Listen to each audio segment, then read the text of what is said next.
பாஜகவினுடைய மாநில தலைவரை ஒருமையில பேசுறாரு. உச்சகட்டமா பிசிஆர் ஆக்ட்ல நான் உன்னை கைது பண்ண முடியும். அப்ப இதுவரைக்கும் இந்த செல்வ பெருந்தகைங்கிற ஒரு முன்னாள் ரவுடி, ஒரு அக்யூஸ்ட், இதுவரைக்கும் இப்படித்தானே எல்லாத்தையும் மிரட்டிருக்கு. மாநில தலைமை அலுவலகமான சத்தியமூர்த்தி பவனுக்கு மேல கல்லில் வீசி தாக்குதல் நடத்தினாலும் செல்வ பெருந்தகை. இதான வரலாறு. உங்க தலைமை அலுவலகத்தை அடிச்சுன்னு ஒருக்கினால அவரை கொண்டு போய் நீங்க தலைவராக்கி வச்சிருக்கீங்க. அவர் தான், அதுதான் தகுதியோ. இது காந்திய வழி கட்சின்னு வேற சொல்றீங்க காங்கிரஸ். அதில் இந்த சண்டாளன்னு ஒரு வார்த்தை இருக்கிறதுனால பிசிஆர் ஆக்ட் அவருக்கு மேலே போடுறானே, என்ன கொடுமை சார். இந்த பாட்டை தானே திருப்பி பண்ணாரு. நீங்கள் அப்படின்னா ஜெயலலிதா இருக்கும்போதே நீங்கள் வந்து சண்டாளங்கிற வார்த்தை வந்து ஒரு ஜாதி எஸ்சியில் ஒரு குறிப்பிட்ட பிரிவினருக்கு சண்டாளன்னு ஒரு பேர் இருக்கு நம்ம நடைமுறையில். அதனால அந்த வார்த்தையை பயன்படுத்தினது வந்து பிசிஆர் ஆக்ட் படி. அவங்க இதுக்கு ஜாதிக்கு என்ன வந்துச்சு எனக்கு தெரியல. இது அரசியல் தானே. அங்கே சிவாஜி கிருஷ்ணமூர்த்தின்னு ஒருத்தர் இருக்கார்ல, குஷ்புவை பற்றி மிக கேவலமாக பேசி அந்த அம்மா ஒரே ஒரு பேட்டி தான் கொடுத்துச்சு. உடனே நடவடிக்கை எடுக்கலைன்னா நான் நிறைய தகவல்களை சொல்ல போறேன்னு சொன்னாங்க. அவ்வளோதான், வேற ஒன்றும் சொல்லுது. ஸ்டாலினுக்கு நேரடியாக சொன்ன மாதிரி இருந்துச்சு. சம்பிரதாயத்துக்கு கைது பண்ணாங்க. ஒரு நாடகம் டக்குன்னு தூக்கி பண்ணாங்க. சிவாஜி கிருஷ்ணமூர்த்தியை ஏன் கைது பண்ணாமல் இன்னும் வெளியே ஏன் உள்ள விட்டுருக்காங்க? இப்போ இவங்களுக்கு நோக்கம் வந்து என்னங்கிற மாதிரி நமக்கு புரியுதுன்னா, இழிவுபடுத்தி பேசுனாங்கிறது காரணம். அப்போ ரிமைண்ட் பண்ணிடலாம் 15 நாள்னு ஒரு தைரியமாக நீங்கள் எடுத்து அப்புறம் குண்டாஸுக்கு ட்ரை பண்ணலாம். அப்படி தானே சவுக்கு சங்கரை உள்ள போட்டு இன்னமும் வச்சுட்டு இருக்கீங்க. இதெல்லாம் ரொம்ப தப்பு. சரியில்லாதவங்களெல்லாம் நீங்கள் மேயர் ஆகிறனால தான், தகுதி இல்லாதவங்களெல்லாம் நீங்கள் மேயர் ஆகிறதுனால தான் நெல்லையிலும் சரி கோவையிலும் சரி பிரச்சனை. ஒரே கட்சி தானே, மெஜாரிட்டி உங்கள் கையில் தானே இருக்குது. உதயநிதி ஸ்டாலின் யார்? அவர் எந்த துறை கையில் வச்சுருக்கு? உள்ளாட்சி துறைகள்லாம் அவர் அமைச்சராக இல்லை எனக்கு தெரிஞ்சு, அவருக்கு இல்லை. அப்போ அவரை ஏன் இவங்க போய் பார்க்குறாங்க?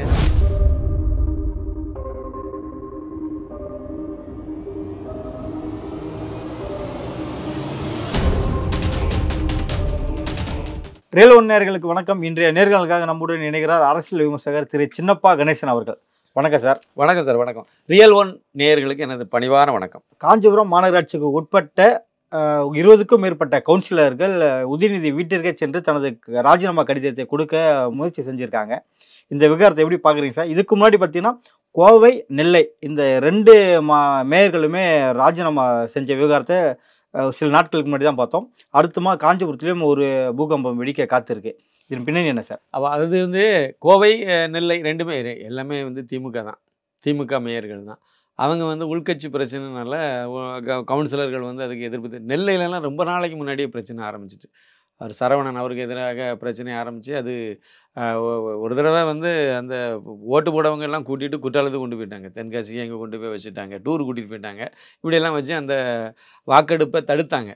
அதாவது நம்பிக்கையில்லா தீர்மானத்தின் மீது வாக்கெடுப்பை தடுக்கிறதுக்காக அந்த திமுக கவுன்சிலர்லாம் வெளியே கூட்டிகிட்டுலாம் போய் இதெல்லாம் பண்ணாங்க.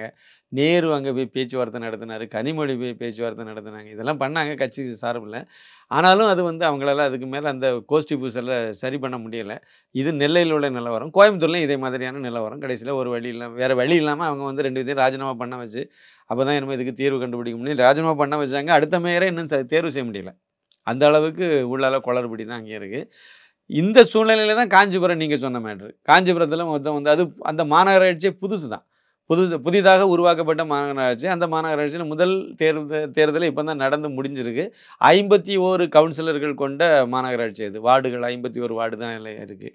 இதில் வந்து திமுகவுக்கு வந்து 33 கவுன்சிலர்கள் இருக்காங்க திமுகவுக்கு மட்டுமே. அண்ணா திமுகவுக்கு 9 பேர் இருக்காங்க. பாஜகவுக்கு 1, பாமகவுக்கு 2, விடுதலை சிறுத்தைகளுக்கு 1, 4 சுயேட்சை. இது அங்கே உள்ள நிலவரம். இந்த சூழ்நிலையில் அவங்க வந்து மகாலட்சுமி தான் மேயராக அங்கே இப்போ இது வரைக்கும் மகாலட்சுமி இருக்காங்க. அவருடைய கணவர் யுவராஜ் தான் வந்து எல்லாத்தையும் நடவடிக்கை. இது ஒரு பெரிய தப்பான ஒரு அணுகுமுறை. இந்தியா முழுக்கவே இதுக்கு இருக்குது. தமிழ்நாட்டில் எல்லா இடங்கள் பரவலாக எல்லா இடமுமே இருக்குது. ஏதோ 1-2 பேர் தான் பெண்களுக்கு வந்து முக்கியத்துவம் கொடுத்து பெண்ணை மேயர் ஆகுறாங்க. இல்லைனா ஒரு மாநகராட்சி ஒரு கவுன்சிலராக கூட ஆகுறாங்க. அப்படின்னா அவங்களுடைய கணவர் தான் எல்லாமே பண்ணுறாரு. ஒரு டவுன் பஞ்சாயத்தினுடைய தலைவராக ஒரு பெண் இருந்தால் கூட கணவர் தான் எல்லாத்தையும் பண்ணுறாரு. இது டம்மியாக கையெழுத்து போடுற இடத்துல கையெழுத்து போடுற மாதிரி தான் பெரும்பாலான நிலவரங்கள் அப்படி தான் இருக்குது. அது அவங்களுக்கு முக்கியத்துவம் கொடுக்கணும், பெண்களை வந்து முன்னேறணும்னு சொல்கிறீங்க, எல்லாமே முயற்சி பண்ணுறாங்க. இதையும் சரி பண்ணணும். அவங்களையே இல்லைன்னா அதுக்கு தகுதியான ஆளை தேர்ந்தெடுக்கணும். அது செயல்படாத கணவர் செயல்படுவார், மனைவிக்கு பேரில் இருக்கக்கூடியது அது ஒரு டம்மியாக தானே இருப்பாங்க. அது லல்லு பிரசாத் யாதவ் வந்து ஜெயிலுக்கு போனார். உடனே முதலமைச்சர் பதவியை ராப்ரி தேவி கையில், மனைவி கையில் கொடுத்தாங்க. அவங்களுக்கு எதுவுமே தெரியாது. அவங்களுக்கு கல்வி அறிவும் இல்லை, எந்த அறிவும் இல்லை. அது ஒரு முதலமைச்சருக்கு தகுதி இல்லாத ஒரு ஆள். பழைய கதை தான். அப்போ கடைசியில் அவங்க வீட்டில் பிள்ளைகளெல்லாம் பெற்றுட்டு அதை கவனிச்சிட்டு இருந்த அம்மாவை கொண்டு போய் திடீர்னு நீங்கள் கொண்டு ஆக்கி விட்டீங்க. விளைவு என்னாச்சு? அங்கே நிர்வாக சீர்கேடு தான். இஷ்டத்துக்கு எல்லாமே நடந்துச்சு. வேறு யாரும் எல்லாமே அதிகாரம் பண்ணாங்க. இதே மாதிரி ஒரு மேயருக்கும் அதே நிலைமை தான் சார். மேயருங்கிறது முக்கியமானது தானே, உள்ளாட்சி சம்மந்தப்பட்டதில் வருது. மக்களுடைய அடிப்படை தேவைகள் எல்லாம் பூர்த்தி பண்ணக்கூடிய இடத்துல இருக்குது. இதில் வந்து இவங்க எங்கெங்கே காசு கிடைக்குது, அது இன்னொன்று திமுக சொல்லவே வேண்டாம். கமிஷன் கட்டிங் போடுறதுல அதில் தான் நினைக்கிறேன். இப்போ கூட இல்லை பிரச்சனை என்ன நடந்திருக்குன்னு நினைக்கிறீங்க? முதல் விஷயத்துக்கு வந்துடுறேன். இதனால் அவங்களுக்கு மேலே அதிருப்தி ஆகி போச்சு.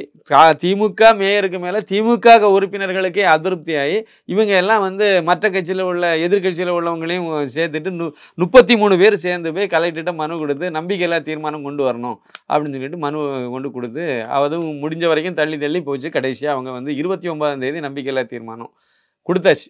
அன்றைக்கி மாநகராட்சி கூட்டம் கூட போகுது, வரக்கூடிய 29ஆம் தேதி.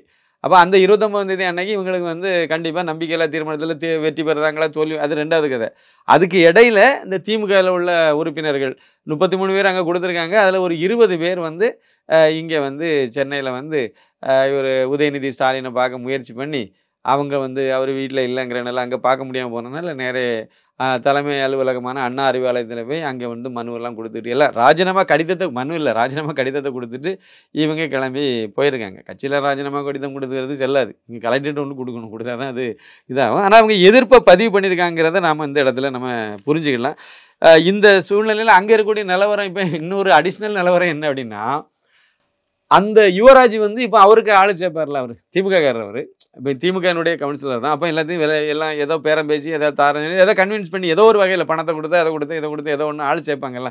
அப்போ சேர்க்கும்போது அங்கே என்ன ஆகுதுன்னா அங்கே அதிமுகவுக்கு 9 பேர் இருக்காங்க. அங்கே அந்த 9 பேரையும் அவர் ஏற்பாடு பண்ணிட்டாருன்னு சொல்கிறாங்க. திமுக மேயருக்கு ஆதரவாக அவங்க மேலே வரக்கூடிய நம்பிக்கையில்லா தீர்மானத்துக்கு எதிராக ஓட்டு போடுறதுக்கு திமுக மேயருடைய கணவர் திமுககாரர் வந்து அதிமுகவில் உள்ள 9 பேரை அவர் விலைக்கு வாங்கிட்டாருன்னு சொல்கிறாங்க. அவருக்கு ஆதரவாக தான் ஓட்டு போட போகிறாங்க. 14 பேர் ஏதோ இருக்காங்களா திமுக தரப்பில் உள்ளதை 14 பேரை சரி கட்டிட்டாரு. இன்னும் 9 பேர் இவங்களை கொண்டு வந்துட்டா, ஏன்னா 80% ஆதரவு இருந்தால் தான் நம்பிக்கையில்லா தீர்மானம் வெற்றி பெறும். அப்படி ஒரு விதிமுறை இருக்கதா சொல்கிறாங்க. இப்போ 80% ஆதரவு வேணும்னா இவங்க 40க்கும் மேற்பட்டவங்க நம்பிக்கையில்லா தீர்மானத்துக்கு ஆதரவாக ஓட்டு போட வேண்டிய நிர்பந்தம் வருது. ஆனால் 40க்கு மேலே 33 பேர் கையெழுத்து போட்டிருக்காங்க. 2 பக்கமும் போகாமல் பாஜகக்காரங்க பாமகக்காரங்க இதெல்லாம் இருக்குது உள்ளால. இவங்க எல்லாம் என்ன நிலைப்பாடு எடுக்க போகிறாங்கன்னு தெரியாது. இது சுயேட்சை 4 பேர் இருக்காங்க. இப்போ இதில் மேக்ஸிமம் இவங்க வந்து பேரம் பேசி விலைக்கு வாங்குறது, குதிரை பேதம்னு சொல்லுவாங்கள்ல, அந்த மாதிரி அது நடந்துகிட்டு இருக்கு. பார்த்தா இது ஆனால் மொத்தத்தில் பார்த்தா இது ஒரு கேலிக்கூத்தான ஒரு இதாக தான் நான் பார்க்குறேன். நீங்கள் திறமை சரியில்லாதவங்களெல்லாம் நீங்கள் மேயர் ஆகிறனால தான், தகுதி இல்லாதவங்களெல்லாம் நீங்கள் மேயர் ஆகிறதுனால தான் நெல்லையிலும் சரி கோவையிலும் சரி பிரச்சனை. ஒரே கட்சி தானே, மெஜாரிட்டி உங்கள் கையில் தானே இருக்குது. அப்போ நீங்கள் தகுதியான ஒரு ஆளை செலக்ட் பண்ணியிருக்கலாம், அதை பண்ணலைங்கிற மாதிரி தான் எனக்கு அது புரிதல். இப்போ இங்கேயும் கூட பாருங்கள் எல்லாமே வந்து பணம் விளையாடிட்டு இருக்குது அப்படி சொல்கிறாங்க. வந்து இதில் காஞ்சிபுரத்தில் ஏன்னா இப்போ தேவைப்படுதில்ல, அவருக்கு வந்து மனைவியை காப்பாற்றணும். அதே சமயத்தில் இவர் உதயநிதி ஸ்டாலின் வந்து அவர் நிராகரிச்சிருக்காருங்கிற மாதிரி தான் புரிதல். ஏன்னா அவங்க இருந்து பார்த்து வாங்கினா அது உள்கட்சி விவகாரம் வேறு. அப்போ இவங்ககிட்ட வாங்கினா தப்பாக போயிடும். இவங்க வண்டி ஏறி வந்துட்டாங்க, அதனால் அதை தவிர்க்கிறதுக்கு அப்படி தான் அங்கே இருக்கக்கூடியவங்ககிட்ட கொடுத்துட்டு போங்கிற மாதிரி சொல்லிவிட்டு பார்க்க முடியாமல் அவர் வந்து அதை தவிர்த்து விட்ருக்காரு. இதில் எனக்கு இன்னொரு முக்கியமான கேள்வி இருக்குது. உதயநிதி ஸ்டாலின் யார்? அவர் எந்த துறை கையில் வச்சுருக்காரு? முதலமைச்சரை போய் பார்த்தா ஒரு நியாயம் இருக்குது, இல்லை கட்சியினுடைய தலைவருங்கிற அடிப்படையில் போய் பார்த்தாலும் சரி ஓகே. அப்போ மு க ஸ்டாலின்காரை தான் நீங்கள் போய் பார்க்கணும், அவரை பார்க்கல. ஆனால் உதயநிதி ஸ்டாலினை போய் பார்க்குறாங்க. அவர் வந்து விளையாட்டுத்துறையில் தான் அமைச்சராக இருக்கார் எனக்கு தெரிஞ்சு. உள்ளாட்சி துறைக்கெல்லாம் அவர் அமைச்சராக இல்லை எனக்கு தெரிஞ்சு, அவர் இல்லை. அப்போ அவரை ஏன் இவங்க போய் பார்க்குறாங்க? கட்சியிலையும் அவர் வந்து இளைஞரணி செயலாளர் தான். கட்சியில் இன்னும் அதாவது செயல் தலைவர் அந்த மாதிரி பதவிக்கு இன்னும் அவரை கொண்டு வரல. அப்போது அங்கே அதிகார மையம் வந்து எங்கே நோக்கி நகருங்கிறத நம்ம இந்த இடத்துல புரிஞ்சுக்கலாம்ல. இவங்களே எல்லாத்துக்குமே தெரியுது. அப்போ அங்கே தான் போகணுங்கிற மாதிரி ஆகிப்போச்சு. அப்போ கட்சியினுடைய பொதுச் செயலாளர் துரைமுருகன் இருக்கார், அவரை போய் பார்த்து அவர்கிட்ட இது கட்சி விவகாரம் தானே, அவர்கிட்ட போய் பார்க்கலாம். இல்லைனா இன்னும் மூத்த தலைவர்கள் துணை பொதுச் செயலாளர் ராசா போய் பார்க்கலாம். இப்படியெல்லாம் இவங்கெல்லாம் கட்சியினுடைய அந்த செயலாளர் துணை பொதுச் செயலாளர் இந்த கேட்டகரியில் உள்ளவங்க. இல்லைனா தலைவருங்கிற அடிப்படையில் மு க ஸ்டாலின் போய் பார்க்கலாம், ரைட்டு. ஆனால் உதயநிதியை போய் பார்க்குறாங்க. அப்போ அது வந்து எந்த மைண்ட் செட்டில் போகுதுங்கிறதையும் இந்த இடத்துல நம்ம கவனிக்கலாம்ங்கிறது என்னுடைய கருத்து. எது எப்படியோ உள்கட்சி பிரச்சனை சரி பண்ணிடுவாங்க. இல்லை இது வந்து ஒரு திமுக ஒரு பின்னடைவாக இருக்காது சார். மேயர்கள் தொடர்ந்து மேயர் மேலே இருக்க அதிருப்தியை தொடர் ராஜினாமா இது போன்ற விவகாரங்கள் திமுகவுக்கு இப்போ உள்ளாட்சி தேர்தலும் சில மாதங்களில் வரப்போதா தகவல் வந்துட்டு இருக்கு. வர தேர்தல் கூட இது பிரதிபலிக்க வாய்ப்பு இருக்கா? கண்டிப்பாக பிரதிபலிக்கும். கண்டிப்பாக இது வந்து திமுகவுக்கு ஒரு மைனஸ் தான், சந்தேகமே கிடையாது. அதாவது கடந்த தேர்தலில் வந்து அவங்களுக்கு சாதகமாக இருந்துச்சு. இப்போ இதெல்லாம் வந்து நகர்ப்புற உள்ளாட்சி தேர்தலில் தான் வரும். ஏற்கனவே நடந்தது ஊரக உள்ளாட்சி தேர்தல் தான் அடுத்து வரப்போகுது, பக்கத்தில் இருக்குது. ஆனால் அதில் இதையும் சேர்த்து தானே பாதிக்கும். அந்த நேரத்தில் அவங்க ஆட்சிக்கு வந்த உடனே நடந்தது ஒரு அதிமுக கடைசி வரைக்கும் பாஜக அணியில் வந்து கூட்டணியை சரியாக பண்ணாமல் அப்படியே இழுத்து இழுத்து இழுத்து இழுத்து போயிட்டே இருந்தாங்க. ஆனால் அதில் ஒரு விஷயம் இருக்குது சார், அதிமுக அந்த பாஜக அணியில் நீங்கள் அந்த இடத்துல நீங்கள் மைனூட்டாக பாருங்கள். அவர் புதுசாக அப்போ தான் வந்து பாஜக மாநில தலைவர் அண்ணாமலை ஐபிஎஸ் வந்த நேரம். ஆனால் வந்து எடப்பாடி பழனிசாமி அவருக்கு அடுத்த கட்டத்தில் இருந்த தலைவர்களெல்லாம் அன்றைக்கி என்ன செய்தாங்கன்னா அலைய விட்டாங்க. அப்படியே ஒரு டாக்டிக்ஸ் அது அவங்களுக்கு. அது ஜெயலலிதா பண்ணாங்கன்னா அது வேறு, அது பெரிய லெவல். அவங்க பண்ணாங்கன்னா அதில் ஒரு அர்த்தம் இருக்குது. எடப்பாடியும் அப்படியே தன்னை ஒரு ஜெயலலிதா மாதிரி, ஒரு இரும்பு பெண்மணி மாதிரி, ஒரு எம்ஜிஆர் மாதிரி, தொப்பி வச்சவங்களாம் எம்ஜிஆர் ஆக முடியுமா சார் அப்படி நினச்சிட்டு பண்ணினார், அலைய வச்சார். அப்படியே வச்சு தேர்தலுக்கு இன்னும் ஒரு வாரம் தான் இருக்குது. நகர்ப்புற உள்ளாட்சி தேர்தலுக்கு இன்னும் ஒரு வாரம் தான் இருக்குது. ஆனால் நீங்கள் முடிவே சொல்ல மாட்டேங்கிறீங்க. அப்படியே அலைய வச்சுட்டே இருக்கீங்க. உங்கள் கட்சி எங்கே இருக்குன்னு கேட்குறீங்க, கிண்டல் பண்ணுறீங்க. ஒவ்வொரு தடவை வரும்போது இப்படியே பண்ணி உதாசீனப்படுத்தினாங்க. விளைவு என்னாச்சு தெரியுமா? நேராக கமலாலயத்துக்கு வந்தார் அண்ணாமலை. மூத்த தலைவர்கள்ட்ட டிஸ்கஸ் பண்ணார். நேரே வந்து ஒரு ப்ரெஸ் மீட் வச்சு நாங்கள் தனியாக தான் தேர்தலை சந்திக்கிறோம், ஆனால் கூட்டணியில் தான் இருக்கும் அப்படின்னு சொல்லிட்டு போயிட்டார். முடிஞ்சு போச்சா? அன்றைக்கி என்ன ரிசல்ட் என்னாச்சு? அது பாஜக மூன்றாவது இடத்துல மூன்றாவது பெரிய கட்சின்னு சொல்லி ரிசல்ட் வந்து வெளியே கிடச்சிது அன்னைக்கு. அதுதான் ஆரம்பம். அங்கேருந்து தான் ஆரம்பிச்சு எடப்பாடிக்கும் அண்ணாமலைக்கும் இடையில் அவர் அன்னைக்கே ஒழுங்காக அதை பேசி எல்லாம் பண்ணியிருந்தாங்கன்னா இந்த நகர்ப்புற உள்ளாட்சி தேர்தலில் வந்து திமுக இவ்வளோ பெரிய வெற்றியை சந்திச்சிருக்காது. கரெக்டாக அந்த இதை நீங்கள் நில்லுங்க, இதை பாமக நில்லுங்க, இதை இப்படின்னு சொல்லி அன்றைக்கி ஒரு நல்ல ஒரு அமிக்கபிள் செட்டில்மெண்ட்டுக்கு வந்திருக்கலாம். அதை கோட்டை விட்டதே அங்கே முதல்ல எடப்பாடி பழனிசாமி கோட்டை விட்ட இடம் இதுன்னு நான் சொல்லுவேன். இந்த பாயிண்டில் தான் முரண்பட்டது. அவங்க வந்து நம்ம இப்போ ஜெயலலிதா அந்த அம்மா இல்லைங்கிறத அவங்க புரிஞ்சிக்கல. கட்சி வலுவாக இருக்குங்கிற நம்பிக்கையில் நம்ம எது சொன்னாலும் எல்லாம் மக்கள் நம்பிடுவாங்கிற மாதிரி ஏதோ ஒரு தப்பு கணக்கு போட்டார். அதுலேருந்தே சரிவும் ஆரம்பிச்சிது. பாருங்கள், எல்லாமே ஏடகூடமாகவே இருக்கும். இவ்வளோத்துக்கும் அதுக்கு முன்னாடியே சரிவை சந்திச்சுட்டாங்க. இருந்தாலும் அந்த கூட்டணி பலத்தோடு போயிருந்தால் உள்ளாட்சி தேர்தலில் கூட நிறைய இடங்களில் வெற்றி பெற்றிருக்கும். பாருங்கள், 9 இடத்துல வெற்றி பெற்றிருக்கு. காஞ்சிபுரத்தில் 9 இடத்துல தான் வெற்றி பெற முடிஞ்சுது. அதுவே பாமக கூடயும் பாஜக கூடயும் அவங்க கூட்டணி வச்சுருந்தாங்கன்னு வச்சுருங்க, கண்டிப்பாக வந்து அந்த மாநகராட்சி பிடிக்கக்கூடிய அளவுக்கு வந்துடுறதுக்கு வாய்ப்பு இருந்திருக்கும். நல்ல கூட்டணி பலமாயிருக்கும். ஏன்னா இவங்கெல்லாம் வலுவாக இருக்கக்கூடிய ஏரியா. பாமகவும் வலுவாக இருக்குது, அதிமுகவும் வலுவாக இருக்குது, பாஜக ஓரளவுக்கு தான் இருக்கும். அதை நம்ம ஒத்துக்கலாம். ஒரு அளவுக்கு இருக்குன்னு வச்சுக்கலாம். இந்த 2 கட்சிக்கு அடுத்த இடத்துல இருக்குன்னு வச்சுக்கலாம். ஆனால் 3 சேரும்போது அழகாக தூக்கிட்டு வந்திருக்கலாம். சரி, பரவாயில்ல. இப்போ இது வந்து திமுகவுக்கு ஒரு பின்னடைவு, அதில் சந்தேகமே கிடையாது. திமுக வந்து கண்டிப்பாக இதை மேயரை மாற்றுவாங்க, இல்லை ஏதோ ஒரு முடிவு எடுப்பாங்க. ஏன்னா மேயரை மாற்றி தான் ஆகணும், வேறு வழி கிடையாது. இப்போ மேயரை மாற்றுவாங்க, இல்லைனா இவங்களை கன்வின்ஸ் பண்ணணும். அது கன்வின்ஸ் பண்ண முடியாமல் தான் அது தீர்மானத்துக்கு போகுது. 29ஆம் தேதிக்கு போகிறாங்க. என்ன பண்ணுறாங்கன்னு கொஞ்சம் பொறுத்து இருந்து பார்ப்போம். கண்டிப்பாக மைனஸ் தான். அண்ணாமலை செல்வப்பெருந்தகை மோதல் தொடர்பாக காங்கிரஸ் சேர்ந்த வேலுசாமி அவர்கள் ஒரு விமர்சனத்தை அண்ணாமலை மீது வச்சுருக்காங்க. இந்த விமர்சனத்தை எப்படி பார்க்குறீங்க? ஆமாம், ரொம்ப தரந்தாழ்ந்த விமர்சனம். அதாவது சாட்டை துரைமுருகனை வந்து எதுக்கு சார் கைது பண்ணாங்க? இப்போ சாட்டை துரைமுருகன் அவர்களை வந்து 2021 அவருக்கு மேலே வந்து ஒரு கேஸ் வந்துச்சு. 2021 அந்த டைமில் வந்து அவர் கருணாநிதியை பற்றியும் குஷ்பு லிங்க் பண்ணி என்னத்தையோ பேசினாருன்னு சொல்லி அவருக்கு மேலே ஒரு அவதூறு வழக்கு போட்டாங்க. அதில் கைது பண்ணாங்க. அந்த கைது பண்ணும்போது அதில் கோர்ட்டில் மதுரை ஹைகோர்ட்டு கிளையில் தான் வந்து அதுக்கு ஜாமீன் கொடுத்தாங்க. கொடுக்கும்போது ஒரு நிபந்தனை ஒன்று போட்டாங்க. நீங்கள் வந்து அரசியல் தலைவர்களை இழிவுபடுத்தி பேசக்கூடாது, இதுதான் பாயிண்ட்டு. அந்த நிபந்தனையிலேருந்து இப்போ கைது பண்ணி அந்த நிபந்தனையோட ஜாமீன் கொடுத்தாங்க. கொடுத்த உடனே இன்னொரு போராட்டம் கன்னியாகுமரி மாவட்டத்தில் நடத்தினாங்க. இதில் நாம் தமிழர் கட்சி சார்பில் அதில் சீமான்லாம் கலந்துக்கிட்டார். அந்த கூட்டத்தில் இவர் பேசினார். ஸ்டாலினை வந்து கொஞ்சம் தரம் தாழ்ந்து விமர்சனம் பண்ணார் இவர், சாட்டை துரைமுருகன். அதனால் அவரை அதுலேயும் கைது பண்ணாங்க. பழையபடியும் அவர் வந்து அதுலேருந்து ஜாமீன் கிடச்சி வெளியே வந்தார். இப்போ வந்து விக்கிரவாண்டி இடைத்தேர்தலில் வந்து நான் கூட நினச்சேன் அவர் இதை மாதிரி தான் ஏதோ ஒன்று தப்பாக பேசியிருக்காரு, கொஞ்சம் இழிவுபடுத்தி பேசியிருக்காருன்னு நினச்சேன். ஆனால் உண்மையிலே அவர் பழைய பாட்டை வந்து திருப்பி பாடியிருக்காரு, அவ்வளோதான். உண்மையிலே அந்த பாட்டு வந்து எனக்கு நல்லா தெரியும். அந்த பாட்டை வந்து முதல்ல அதை போட்டது அதிமுககாரங்க. அது ஜெயலலிதா முதலமைச்சராக இருக்கும்போது போட்டது. அந்த அம்மா பாட்டை கேட்டு விழுந்து சிரித்ததாக சொல்லுவாங்க அந்த நேரத்தில். அப்படி ஒரு தகவல் உண்டு இந்த பாட்டு. ஏன்னா அந்த அளவுக்கு கருணாநிதியினுடைய இதை அவன் அப்படியே உரிச்சு காணிக்கிற மாதிரி இருக்கும், எதுவுமே மறக்க முடியாது. ஆனால் வந்து சண்டாளன் சதிகாரன் அப்படின்ற மாதிரிலாம் இருக்கும். இதில் அந்த சண்டாளன்னு ஒரு வார்த்தை வரல. இதை வந்து இவர் பாடிட்டார். இப்போ மேடையில் துரைமுருகன் பாடிட்டார். முன்னால் இருந்து சீமான் மாதிரியான ஆட்கள்லாம் முன்னாடி தலைவர்களெல்லாம் ரசித்தாங்க அதை. இது இப்போ விக்கிரவாண்டி தேர்தல் உச்சக்கட்ட பிரச்சாரத்தில் நடந்த ஒரு சம்பவம். அதில் அந்த சண்டாளன்னு ஒரு வார்த்தை இருக்கிறதுனால பிசிஆர் ஆக்ட் அவருக்கு மேலே போடுறானே, என்ன கொடுமை சார். அந்த பாட்டை தானே திருப்பி பாடினாரு. நீங்கள் அப்படின்னா ஜெயலலிதா இருக்கும்போதே நீங்கள் வந்து சண்டாளங்கிற வார்த்தை வந்து ஒரு ஜாதி எஸ்சியில் ஒரு குறிப்பிட்ட பிரிவினருக்கு சண்டாளன்னு ஒரு பேர் இருக்குது நம்ம நடைமுறையில். அதனால் அந்த வார்த்தையை பயன்படுத்தினது வந்து பிசிஆர் ஆக்ட் படி அவங்க. இதுக்கு ஜாதிக்கு என்ன வந்துச்சு எனக்கு தெரியல. இது அரசியல் தானே. அரசியலில் பிரச்சாரத்தில் அவர் வந்து இந்த பாட்டை பாடுறாரு. பாடக்கூடாதுன்னு நீங்கள் ஆனால் ஏற்கனவே அந்த பாட்டை போட்ட இடத்துல நீங்கள் தடுத்துருக்கலாம். அப்போ இவங்களுக்கு நோக்கம் வந்து என்னங்கிற மாதிரி நமக்கு புரியுதுன்னா, இழிவுபடுத்தி பேசுனாங்கிறது காரணம். ஏன்னா அவருக்கு ஏற்கனவே கோர்ட்டில் அப்படி ஒரு கண்டிஷன் இருக்குது. இதுக்கு மேலே நீங்கள் யாரையும் இழிவுபடுத்தியெல்லாம் எப்போவுமே யாரையும் பேசக்கூடாது, இழிவுபடுத்தி பேசக்கூடாது தான். இருந்தாலும் அவங்க ஒரு வார்னிங் கொடுத்து ஜாமீன் கொடுத்துருக்காங்க. இந்த அடிப்படையில் திருப்பி 2 எடுத்துகிட்டு போனோன்னா கோர்ட் வந்து இனிமேல் ஜாமீன் கொடுக்காது. அப்போ ரிமாண்ட் பண்ணிடலாம் 15 நாள்லையும் ஒரு தைரியமாக நீங்கள் எடுத்துகிட்டு அப்புறம் குண்டாஸுக்கு ட்ரை பண்ணலாம். அப்படி தானே சவுக்கு சங்கரை உள்ளே போட்டு இன்னமும் வச்சுட்டு இருக்கீங்க. இதெல்லாம் ரொம்ப தப்பு. கருத்து சுதந்திரம்னு அதிகமாக வாய் சவடால் விடுறவங்களே திமுக காரங்க தான்.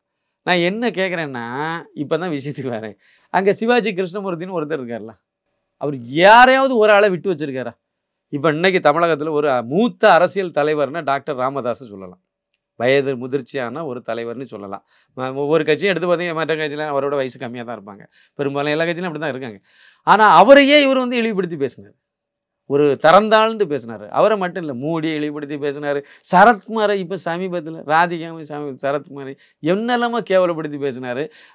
கவர்னரை இழிவுபடுத்தி பேசிட்டு இருந்தார். இவருக்கு கவர்னரை இழிவுபடுத்தினது ஒரு கேஸ் போட்டாங்க, ஒரு கண் துடைப்பு நாடகம் பண்ணாங்க, உடனே அவரை சஸ்பெண்டுன்னாங்க. அவ்வளோதான். அப்புறம் திருப்பி இப்போ அதே பொறுப்பை கொடுத்து எலெக்ஷனுக்கு பிரச்சாரமும் பண்ணிட்டு இருக்காரு. இன்றைக்கு வரைக்கும் அதே வேலையை தான் பார்த்துட்டு இருக்காரு. என்ன நடவடிக்கை எடுத்திருக்காங்க? எதுவுமே எடுக்கலை. குஷ்புவை பேசினது அந்த ஆள் தான். குஷ்புவை பற்றி மிக கேவலமாக பேசி அந்த அம்மா ஒரே ஒரு பேட்டி தான் கொடுத்துச்சு. உடனே வந்து ஒரு ப்ரெஸ் மீட் வச்சு இது அவ்வளோதான், 2 மணி நேரத்தில் கைது பண்ணிட்டாங்க. உடனே நடவடிக்கை எடுக்கலைன்னா நான் நிறைய தகவல்களை சொல்ல போகிறேன்னு சொன்னாங்க. அவ்வளோதான், வேறு ஒன்றும் சொல்லலை. ஒரே ஒரு விஷயம் தான் சொன்னாங்க. நிறைய இதை நான் வெளியிட போகிறேன், ஆதாரங்கள் நிறைய இதை வெளியிட போகிறேன்னு சொல்லிவிட்டாங்க. ஸ்டாலினுக்கு நேரடியாக சொன்ன மாதிரி இருந்துச்சு. உடனே ஒரு மாட்டிக்குவோங்கிற முதலமைச்சர் இப்போ பெரிய டேமேஜ் ஆக போகிறாருங்கிற மாதிரி உடனே கைது பண்ணாங்க. சம்பிரதாயத்துக்கு கைது பண்ணாங்க. ஒரு நாடகம் டக்குன்னு தூக்கி பண்ணாங்க. நான் என்ன கேட்குறேன்னா, இந்த வேலுச்சாமி இந்த இவர் சிவாஜி கிருஷ்ணமூர்த்தியை ஏன் கைது பண்ணாமல் இன்னும் வெளியே ஏன் உள்ள விட்டுருக்காங்க? தமிழன் பிரசன்னா அவர் யாரை இழிவுபடுத்தி பேசலைன்னு சொல்லுங்கள். பாஜகவில் உள்ள யாரையாவது ஒரு தலைவரை இப்போ கூட சமீபத்தில் கூட ஒரு வார்த்தை பேசணும், நூலிபான்னு சொன்னார். நூலிபான்னு யாரை சொன்னார்? பிராமண சமுதாயத்தை சொன்னார். பாஜகவில் 3 பேருக்கு தமிழ்நாட்டில் உள்ளவங்களுக்கு அமைச்சர் பதவி கொடுத்துருக்காங்க. அதில் வந்து சிவசங்கருக்கும் ஜெய்சங்கருக்கும் அப்புறம் வந்து நிர்மலா சீதாராமனும் கொடுத்துருக்காங்க. அவங்க ஏற்கனவே இருந்த அமைச்சர் பதவி பழையபடியும் கொடுத்துருக்காங்க. 2 பேரும் தகுதியான ஆள், தகுதியான பதவியில் இருக்காங்க. சரிதானே? ஜெய்சங்கர் வந்து வெளியுறவுத்துறையில் வந்து மிகப்பெரிய அளவில் நம்ம நாட்டை கொண்டு போய் அந்த உறவுகளெல்லாம் மெயின்டைன் பண்ணது அவருடைய பங்களிப்பு தான். அது இல்லாமல் இல்லை. அவர் ஒரு அதிகாரியாக இருந்தவர், ஒரு அரசியல்வாதியே கிடையாது. இன்றைக்கு வரைக்கும் அவர் அரசியல்வாதியே கிடையாது. என்கிட்ட கேட்டால் அமைச்சராக வச்சுருக்காரு பிரதமர். ஆனால் அவர் வந்து எங்கேயாவது அரசியல் பேசியிருக்கதை பார்த்துருக்கீங்களா? இல்லை தமிழ்நாட்டை ஏதாவது பப்ளிக் மீட்டிங்கில் வந்து கலந்துருக்காரா? வரவே மாட்டார். அவருக்கும் அரசியலுக்கும் தூரம். அவர் அதிகாரியாக இருந்தார், அதை அப்படியே மெயின்டைன் பண்ணி கரெக்டாக செய்கிறார். நமக்கு நல்லது பண்ணுறாரு, நாட்டுக்கு நல்லது செய்கிறாரு. அவர் பிராமணனில் சமுதாயத்தில் பிறந்தாருங்கிறனால அவரை போய் நீங்கள் கரிஞ்சு கொட்டினீங்கன்னா, நிர்மலா சீதாராமன் பாஜகவை சேர்ந்தவங்க அரசியல்வாதி, ரைட்டு. அவங்கள வந்து நிதியமைச்சராக வச்சாங்க, நல்லா பண்ணியிருக்காங்க. பொருளாதாரத்தில் நம்ம 11வது இடத்துலேருந்து இப்போ 5வது இடத்துக்கு வந்திருக்கோம். அவங்களுடைய பங்களிப்பு இல்லாமல் எப்படி சொல்ல முடியும்? அவங்க தான் நிதியமைச்சர். அவங்களுக்கு மறுபடியும் அந்த வாய்ப்பை கொடுத்துருக்காங்க. எல்லாத்துக்கும் மேலே இது பாஜகக்காரன் தான் சார் கவலைப்படணும். பிரதமர் கவலைப்படணும், மோடி கவலைப்படணும், அமித்ஷா, நட்டா இவங்க தானே கவலைப்படணும். அவங்க தானே யாரை வைக்கணும் வைக்க வேண்டாம்னு முடிவெடுக்கணும். ஏன்னா அவங்க ஆட்சி தானே நடக்குது. திமுக காரங்களுக்கு என்ன பிரச்சனை? இவங்களுக்கு ஏன் வைத்த வலி வருது? இவங்க கிடந்து இவர் தமிழன் பிரசன்னா சொல்கிறார் நூலிபான். அதனால தான் நூலிபான்கள் தலிபான்களை கூட கம்பேர் பண்ணுறார். பயங்கரவாதிகள்ங்கிற மாதிரி பிராமண சமுதாயத்தை ஒட்டுமொத்தத்தையும் கூண்டில் ஏற்றுறார். இது வரைக்கும் கண்டனம் கூட தெரிவிக்கலை. இது இழிவுபடுத்தி பேசின லிஸ்ட்டில் வராதா? ராசா இது ராஜாவிலேருந்து இவங்க எல்லாத்தையும் இவர் தமிழன் பிரசன்னா பேசின வார்த்தையெல்லாம் அச்சிலே ஏற்ற முடியாது. அவ்வளோ வார்த்தையை பேசி வச்சுருக்காங்க. இவங்களெல்லாம் அப்போ இந்த இழிவுபடுத்தின லிஸ்ட்டில் வராதா? கடைசியாக நேற்றுக்கு நடந்தது நீங்கள் கேட்ட கேள்வி. திருச்சி வேலுச்சாமி ரொம்ப ரொம்ப அல்பமாக பேசி வச்சுருக்காரு அண்ணாமலை ஐபிஎஸ். அந்த கட்சியுடைய நிலவரத்தை பார்த்தீங்களா? அந்த கட்சி வந்து மகாத்மா காந்தியை எடுத்துகிட்டு வந்து முன்னிலைப்படுத்தி அதை வச்சே இது வரைக்கும் நாங்கள் மகாத்மா காந்தி வழியாக வந்தவங்க. மகாத்மா காந்தி அவர்களால் வழி நடத்தப்பட்ட கட்சி, அதில் சந்தேகம் கிடையாது. அவரால் அந்த காங்கிரஸ் கட்சி சுதந்திரத்துக்கு வாங்கி தந்த கட்சி நாங்கள் தான். ஆரம்பித்தது வெள்ளைக்காரன், அது வேறு கதை இருக்கட்டும். இப்போ இத்தாலிக்காரங்க வழி நடத்துகிறாங்க, அது இருக்கட்டும். ஆனால் இடையில வந்து காந்தியெல்லாம் மகாத்மா காந்தியெல்லாம் சேர்ந்து தானே அதை வந்து வழி நடத்தி அகிம்சைக்கு பேர் போன ஒரு கட்சி தானே. அந்த கட்சிக்கு இப்போ மாநில தலைவர் யார்? அந்த மாநில தலைமை அலுவலகமான சத்தியமூர்த்தி பவனுக்கு மேலே கல் வீசி தாக்குதல் நடத்தினாலும் செல்வ பெருந்தகை. இதான வரலாறு. உண்மை தானே சார். அவர் விடுதலை சார், அது ஒரு 5 கட்சி அமாவாசை. அதை நம்ம கரெக்டாக ஒத்துக்கணும். அதை புரட்சி பாரதம், அப்புறம் வந்து இது மாயாவதியுடைய அந்த பகுஜன் சமாதி கட்சி, அப்புறம் வந்து புதிய தமிழகம், அப்புறம் வந்து விடுதலை சிறுத்தைகள், இந்த கட்சி 4 கட்சியில் இருந்து துரத்தி அடிக்கப்பட்டு கடைசியில் வந்து காங்கிரஸில் ஐக்கியமாயிருக்கார். வரலாறு தானே. அதே மாதிரி வந்து ஒரு ரிசர்வ் பேங்கு கவர்னராக இல்லை, பியூனாக இருந்தார். அவர் ஏதோ கவர்னர் மாதிரி. எனக்கு ஒரு விஷயம் புரியலை சார். இந்த சூத்திரத்தை சொல்லி தான் நம்மளும் ஏதாவது வீடு வாங்கலாம். பாருங்கள், அவர் ஒரு ரிசர்வ் பேங்க்கில் ஒரு பியூன் வேலை பார்த்தவர். அதுவும் அவர் மூர்த்தி, பூவை மூர்த்தி தான் வாங்கி கொடுத்துருக்காரு அந்த வேலையை. அவர் ஏதோ ஒரு பரிந்துரை பண்ணி தான் வாங்கி கொடுத்ததா சொல்கிறாங்க. ஏதோ பரவாயில்ல, நல்ல விஷயம் தானே. ஒரு பூவை மூர்த்தி யாரோ கொடுத்ததில் ஒரு பியூன் வேலை தான் பார்த்துருக்காரு. ரிசர்வ் பேங்க்கில் பியூனாக இருக்க இவரால் லண்டனில் எப்படி சார் காலேஜ் எல்லாம் வாங்க முடியுது? அந்த சூத்திரம் நம்ம தெரிஞ்சுன்னா நம்மளும் ஏதாவது செய்திடலாம். பாருங்க, கிடந்து கஷ்டப்பட்டு பாருங்க. லண்டனில் காலேஜ் இருக்குது, எப்படி வந்துச்சு அது? 2 தடவை குண்டாசில் கைதானவர் இவர். சும்மா இருக்காமல் இவர் வந்து தேவையில்லாமல் வம்புக்கு அண்ணாமலை போய் கொம்பு சீவினார். சும்மா இருந்த அண்ணாமலையை உசு பேத்தினார். உங்கள் கட்சியில் நிறைய பேர் வந்து ரவுடிகள் இருக்காங்க அப்படி இப்படின்னாரு. அவர் உடனே சொன்னார், ஆமாம், செல்வ பெருந்தகைக்கு ஒரு முன்னாள் ஒரு ரவுடி, ஒரு முன்னாள் தாதா. அதனால் அவருக்கு இந்த கேஸில், அது ஆம்ஸ்ட்ராங் கேஸை வச்சு நடந்த ஒரு இடல் தான், கமாண்டு தான் அது. அதனால் அவருக்கு நிறைய பேரை தொடர்பு இருக்கும். அதனால் அவருக்கு அவர் ஒரு கிறிஸ்டி சீட்டர் அவர். அதனால் அவருக்கு எல்லாம் தெரியும் அப்படின்னு சொல்லிவிட்டார். ரவுடி சீட்டரை கிறிஸ்டி ரெண்டும் ஒரே வார்த்தை தான், சீட்டர்னு சொன்னார். அதனால் உடனே இவர் பொங்கி எழுந்து அதில் என்ன வார்த்தையை பயன்படுத்தினார்? ஒருமையில் பேசினார். ஒரு மாநில தலைவராக இருக்கக்கூடிய ஒரு தேசிய கட்சியினுடைய முக்கியமான கட்சியினுடைய மாநில தலைவர், இன்னொரு ஆளுங்கட்சி தேசிய கட்சியாக இருக்கக்கூடிய பாஜகவினுடைய மாநில தலைவரை ஒருமையில் பேசுகிறார். சத்தியமூர்த்தி பவனில் ப்ரெஸ் மீட் வச்சு ஒருமையில் பேசுகிறார். உச்சகட்டமாக பிசிஆர் ஆக்டில் நான் உன்னை கைது பண்ண முடியும், உன் மேலே நான் கம்ப்ளைண்ட் கொடுக்க முடியும்னு சொல்கிறார். இதில் என்ன நம்ம புரிஞ்சிக்க வேண்டியது இருக்குது? அப்போ இதுவரைக்கும் இந்த செல்வ பெருந்தகைங்கிற ஒரு முன்னாள் ரவுடி, ஒரு அக்யூஸ்டு, இதுவரைக்கும் இப்படி தானே எல்லாத்தையும் மிரட்டியிருக்கும். எங்கெல்லாம் வந்து உங்களுக்கு வந்து வேறு விஷயங்கள்னால ஒன்றும் பண்ண முடியலையோ அப்படின்னா உடனே நீங்கள் வந்து ஜாதி சொல்லி தானே மிரட்டியிருக்கீங்க, கேஸ் அப்படி தானே பதிவு பண்ணியிருப்பீங்க. இது வரைக்கும் அப்படி எத்தனை பேரை மிரட்டியிருப்பீங்க. இதே மாதிரி பிசிஆர் ஆக்டை எவ்வளோ பேர் மிஸ்யூஸ் பண்ணியிருப்பாங்க. ஒரு செல்வ பெருந்தகை, ஒரு அண்ணாமலைக்கு.